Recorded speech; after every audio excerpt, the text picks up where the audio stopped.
One of the surest ways to ruin our life is to be in a close relationship with a narcissist. Whether it be a narcissist as a parent, husband, wife, colleague, or friend, if we are forced to deal with a narcissist on a daily basis, we suffer. But even worse than having a narcissist in our social orbit is being a narcissist.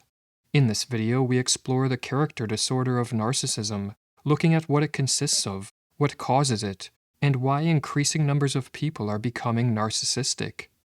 Narcissism is based on two primary factors. Firstly, a narcissist has an excess of self-admiration or a grandiose or inflated sense of self. Narcissists, in other words, judge themselves to be superior to most other people and consider themselves better looking, more intelligent, higher in social status, more powerful, or more creative than they really are. When we say that someone is narcissistic, writes the psychologist Donald Nathanson, we imply the presence of beliefs about the self that cannot be substantiated. The second primary characteristic of narcissism is a lack of empathy. When the narcissist considers what actions to take, the feelings of others rarely factor into their calculations. Narcissists view other people as tools to be used to help them attain their wants and needs, and one of their primary needs is to obtain what is called narcissistic supply. Narcissistic supply consists of undue attention, adulation, and praise, and it is the fuel that helps the narcissist maintain their inflated self-image. Like most personality disorders, narcissism exists on a spectrum. At the extreme end of the spectrum are the malignant narcissists. Malignant narcissists are the personification of evil. They exploit, manipulate, gaslight, and lie to attain what their grandiosity leads them to believe they deserve, and they do so without feeling the pangs of conscience. The malignant narcissist is so convinced of his superiority, so in need of narcissistic supply, and so lacking in empathy that he submits to nothing but his own will. Or as M. Scott Peck wrote in People of the Lie, malignant narcissism is characterized by an unsubmitted will. All adults who are mentally healthy submit themselves one way or another to something higher than themselves, be it God or truth or love or some other ideal.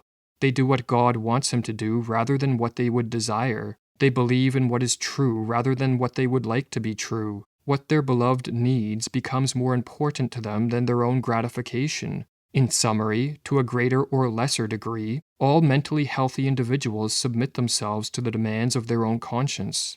Not so with malignant narcissists, however. In the conflict between their guilt and their will, it is the guilt that must go and the will that must win. It is estimated that only a few % of the population are malignant narcissists, but the number of people who can be characterized as mild to moderate narcissists greatly exceeds this rate. These individuals possess an inflated self-image, have a diminished capacity to empathize, require the admiration of others, and lie and manipulate to obtain their fill of narcissistic supply, but to a lesser degree than the malignant narcissist. What are the factors that give rise to narcissism?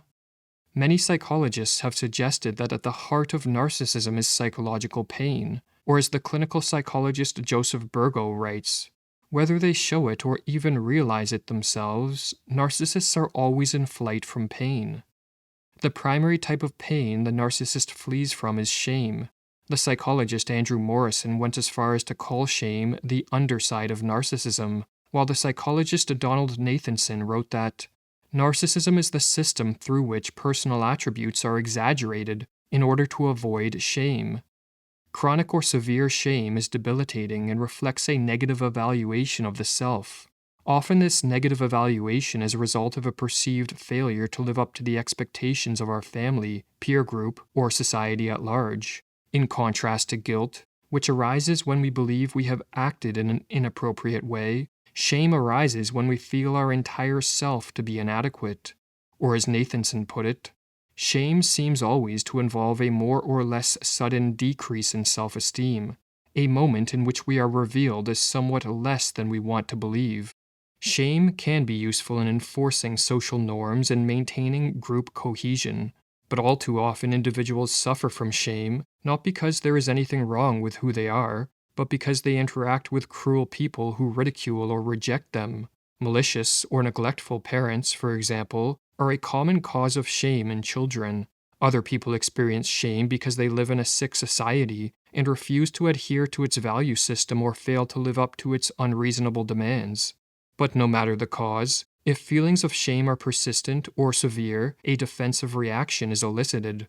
Some people use shame as motivation to better themselves. Others withdraw from the world and descend into the depths of depression. Some numb themselves through addiction, while others practice a narcissistic avoidance of shame by creating a grandiose self-image and then deluding themselves that such an image, rather than the one that is eliciting the shame, is a true representation of who they are. This inflated self-image acts as a sort of psychological armor that protects them from their pain. And as Nathanson explains, narcissism is a term that must be reserved for that part of our self-image that would be relinquished were we to accept shame. It is an ill-fitting mask or a badly made toupee, a girdle or corset designed to show us as we wish to be rather than as we are, a swagger meant to disguise the slump of disgrace, a house full of imitation fine art and fake jewelry, a phony accent, anything we do to call attention to the self we wish to assume, rather than the person we are. Or as Burgo writes, almost everything narcissists say and do is intended to avoid the experience of shame. The narcissistic defenses they mobilize against shame are so extreme and pervasive that they color everything about the person's personality, relationships, and behavior, creating a kind of shell or armor against the threat of shame. When observing a narcissist, it may be difficult to believe they are infected by shame. They come across as confident and high in self-esteem, and they seem to truly believe in their superiority over others. They don't appear to be plagued by self-doubts, self-hate, or insecurities, and they often move through the social world with confidence and swagger. But a man or woman who is truly confident doesn't require constant doses of narcissistic supply. Psychologically healthy individuals, who possess high self-esteem, are resilient to criticism and are not hyper-focused on the reactions that their self-image elicits in others. Narcissists, therefore, cannot be said to be high in healthy self-esteem. Rather, they possess what the psychologists Brad Bushman and Roy Baumeister call unstable self-esteem. The unstable self-esteem of the narcissist rests on the shaky foundation of their inflated self-image and requires narcissistic supply to be maintained.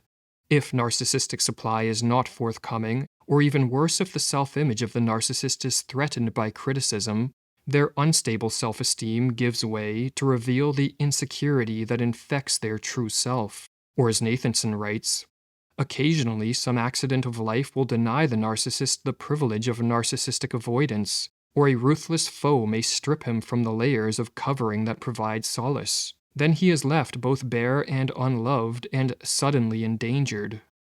As it is impossible to go through life wearing a narcissistic mask of grandiosity without occasionally bumping up against the hard wall of reality, narcissists deploy another form of defense to escape from feelings of shame.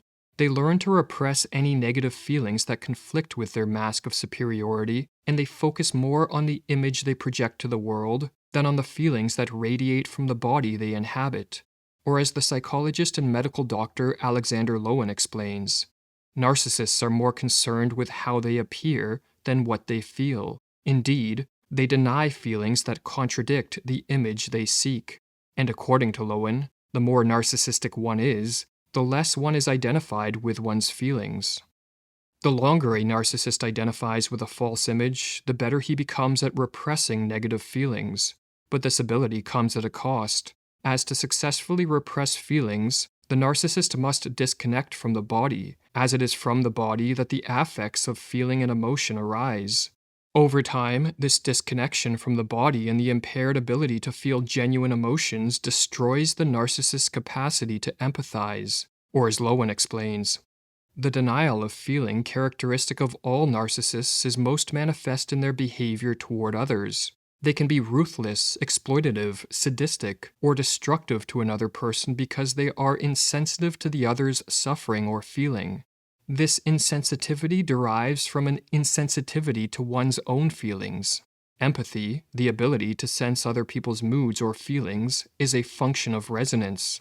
We can feel another person's sadness because it makes us sad. We can share another's joy because it evokes good feelings in us.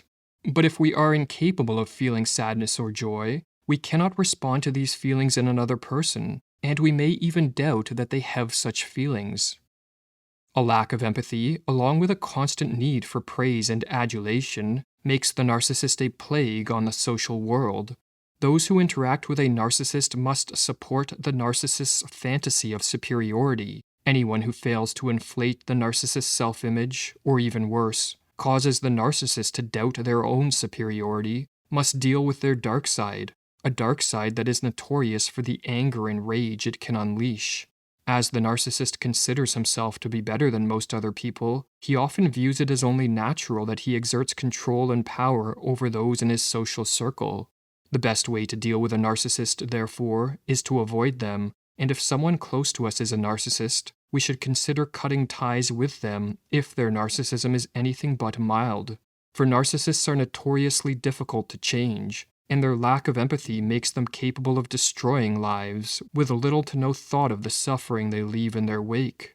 Their disorder may be rooted in pain, but it does not follow that we need to allow them to bring pain into our life as well. For as Jean Twenge and Keith Campbell write, a recent psychiatric study found that the biggest consequence of narcissism, especially when other psychiatric symptoms were held constant, was suffering by people close to them.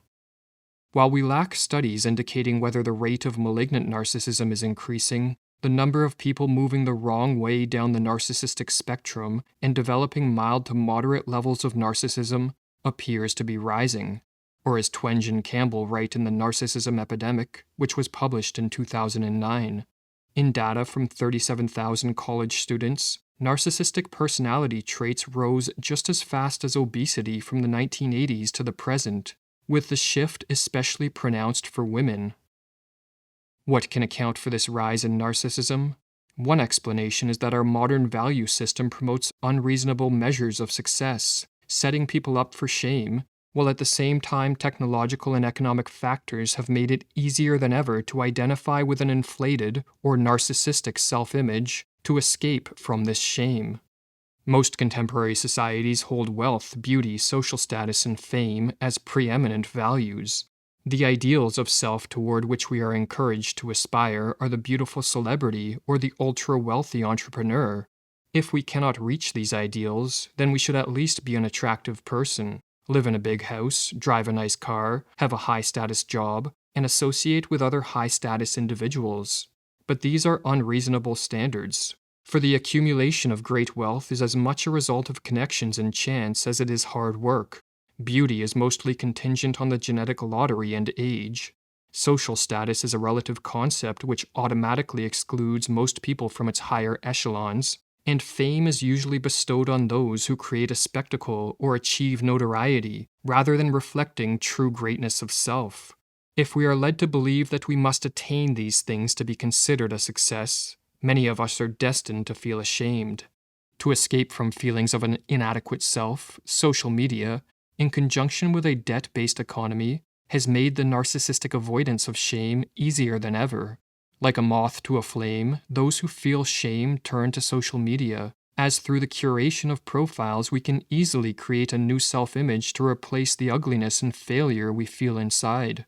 By sharing only the most flattering parts of life, posting the wittiest of thoughts and the best of pictures, the creation of a profile tends to be an exercise in the narcissistic inflation of self, and basking in the glow of the likes and comments that a post elicits is the quenching of a need for narcissistic supply.